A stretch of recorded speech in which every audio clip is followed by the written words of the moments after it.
అనుదిన అరుణోదయ స్తుతి కార్యక్రమంలో అనుదినము మాతో కలిసి దేవుని స్తుతిస్తున్న ప్రియ సహోదరి సహోదరులందరికీ మన రక్షకుడు ప్రభు అయిన యేసుక్రీస్తు నామములో వందనాలు తెలియజేస్తున్నాం. నేటి ఉదయకాలం మందు మన స్తుతి అంశంగా అపోస్తలుడైన పౌలు రోమీయులకు రాసిన పత్రిక 5వ అధ్యాయం 6వ వచనాన్ని చదువుకుందాం. ఏలయనగా మనం ఇంకా బలహీనులమై ఉండగా క్రీస్తు యుక్త కాలమున భక్తిహీనుల కొరకు చనిపోయెను. ప్రియ సహోదరి సహోదరులారా, ఈ ఉదయకాలం మందు మనం జ్ఞాపకం చేసుకుంటే ప్రభు దినమున పరిశుద్ధ దినమున ఈ అనుదిన అరుణోదయ స్తుతి కార్యక్రమంలో మనం ఏ స్థితిలో ఉన్నామో, దేవుడు మనల్ని ఏ స్థితిలోకి మార్చాడో ఒక్క మాటను మనం జ్ఞాపకం చేసుకుంటే మన జీవితం అర్థమవుతుంది. ఏలయనగా మనం ఇంకా బలహీనులమై ఉండగా, మనము బలహీనులం ప్రియులారా. శారీరక బలహీనత, ఆత్మీయ బలహీనత, మానసిక బలహీనత ఎన్నో రకాలుగా మనం చెప్పుకోవచ్చు. దేవుని వాక్యంలో మనం ధ్యానం చేసుకుంటున్నప్పుడు శరీరం గురించి మనం మాట్లాడుకోవట్లేదు, కానీ మన శరీరంలో ఉన్న ఆత్మ గురించి మనం మాట్లాడుకుంటూ ఉన్నాం. మన ఆత్మ బలహీనమైనది. ఎలయనగా మనం ఇంకా బలహీనులమై ఉండగా, లోకములో శరీరానికి బలహీనంగా ఏర్పడితే మంచి ఆహారం తీసుకోనో, మంచి పళ్ళు తీసుకోనో, మంచి పాలు తీసుకోనో, ఇంకా బలహీనంగా ఉంటే సెలైన్ పెట్టుకోనో, హాస్పిటల్లో అడ్మిట్ అయ్యో బలవంతులుగా అవ్వచ్చు. మంచి ఆహారం తీసుకోవడం ద్వారా, మంచి ఎక్సర్సైజ్లు వార్మప్ చేయటం ద్వారా మన శరీరాన్ని బలవంతులుగా చేసుకోవచ్చు. కానీ ఒక మానవుడికి ఆత్మలో బలహీనం ఏర్పడినప్పుడు ఆ బలహీనమైన ఆత్మను బలవంతులుగా చేయాలి అంటే ఎవరి వలన సాధ్యం కాదు. ఎందుకంటే అందరూ బలహీనులే. అందరూ బలహీనులే. ఈ భూమి మీద ఏ దేశం వారైనా, ఏ ప్రాంతం వారైనా, ఏ భాష మాట్లాడేవారైనా ఆత్మీయతలో బలహీనులు. ఎందుకనగా దేవుడి లోకాన్ని సృష్టించి తన స్వరూపంలో మానవుణ్ణి చేస్తే దేవుని యొక్క ఆజ్ఞను మీరి దేవుని కోపాగ్నికి గురై పాపములో మనం పడిపోయాము. పాపములోనే మనం జన్మించాం, పాపంలోనే జీవిస్తూ ఉన్నాం. మనం బలహీనులము.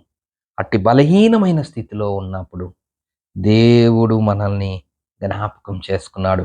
క్రీస్తు యుక్త కాలమున భక్తిహీనుల కొరకు చనిపోయాడు. ఎవరి కోసం చనిపోయాడు ఆయన? భక్తిహీనులు. మనమెవరం? బలహీనులం. మనమెవరం? భక్తిహీనులం. రెండిట్లో ఒకే పదం కనిపిస్తుంది, హీనులు. హీనులు అనే మాట కనిపిస్తుంది. హీనమైనది అంటే ఆ మాట మనము చదువుతున్న ఆ మాటను ఆలోచిస్తుంటేనే ఒక రకమైన తెలియకుండానే కొద్దిగా బాధ అనిపిస్తుంది. హీనము అంటే తక్కువతనం. చాలా తక్కువతనాన్ని హీనము అంటారు. హీనుడు అంటే దౌర్భాగ్యుడు అని. చాలా చాలా నిస్సహాయుడుగా ఉన్న వాళ్ళని హీనులు అంటారు. మనం ఎవరం అంటే బలహీనులము. మనం ఎవరం అంటే భక్తిహీనులము. ఇలాంటి హీనుల కోసం ఒక బలవంతుడు, ఆశ్చర్యకరుడు, ఆలోచనకర్త, బలవంతుడైన దేవుడు చనిపోవాల్సి వచ్చింది.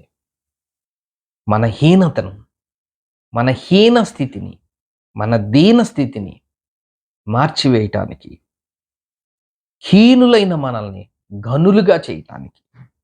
ఆయన్ని లేఖన అంశాలు మనం తీసి చదువుకోవటానికి సందర్భం కాదు, కానీ ఇప్పుడు మనం ఎవరం? గనులం.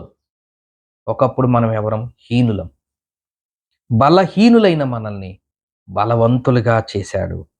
భక్తిహీనులైన మనల్ని ఆయన భక్తులుగా చేశాడు. దానికి కారణం క్రీస్తు యుక్త కాలమున చనిపోయెను. మనందరినీ, బలహీనులైన మనల్ని, హీనులైన మనల్ని, బలములో హీనులైన మనల్ని, భక్తిలో హీనులైన మనల్ని తిరిగి ఉన్నత స్థితిలో ఉంచడానికి ఆయన ఈ లోకానికి వచ్చి కలువరి సిలువలో తన ప్రాణాన్ని అర్పించి తిరిగి లేచి ఆరోహణమై తండ్రి కుడి పార్శ్వమందు కూర్చొని ఉన్నాడు.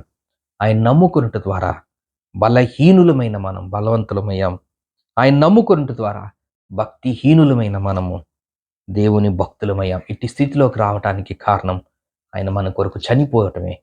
అట్టి స్థితిని ఉదయకాలం ముందు జ్ఞాపకం చేసుకొని, బలహీనులైన మనల్ని బలవంతులుగా చేసిన ఆ దేవుణ్ణి, భక్తిహీనులైన మనల్ని ఆయన భక్తులుగా చేసిన మనల్ని, ఆ ప్రభువుని జ్ఞాపకం చేసుకుంటూ దేవుణ్ణి స్తుతిద్దాం. దేవుడి కొన్ని లేఖన భాగంలో మన కొరకు దీవించును గాక. ప్రార్థన చేసుకుందాం. ప్రేమగల తండ్రి, నమ్మకమైన మా దేవ, మీకు స్తోత్ర వందనములైనా. మేము హీనమైన స్థితిలో ఉండిన వారం, భక్తిలో హీనత, బలములో హీనత, అలాంటి మా కోసం మీరు చనిపోవటం ద్వారా మమ్మల్ని బలవంతులుగా భక్తులుగా చేసినందుకు ఈ ఉదయకాలమందు మనసారా హృదయపూర్వకంగా మిమ్మల్ని స్తుతిస్తూ యేసు క్రీస్తు నామమున స్తోత్రం చెల్లించి ప్రార్థన చేస్తున్నాం తండ్రి. ఆమేన్.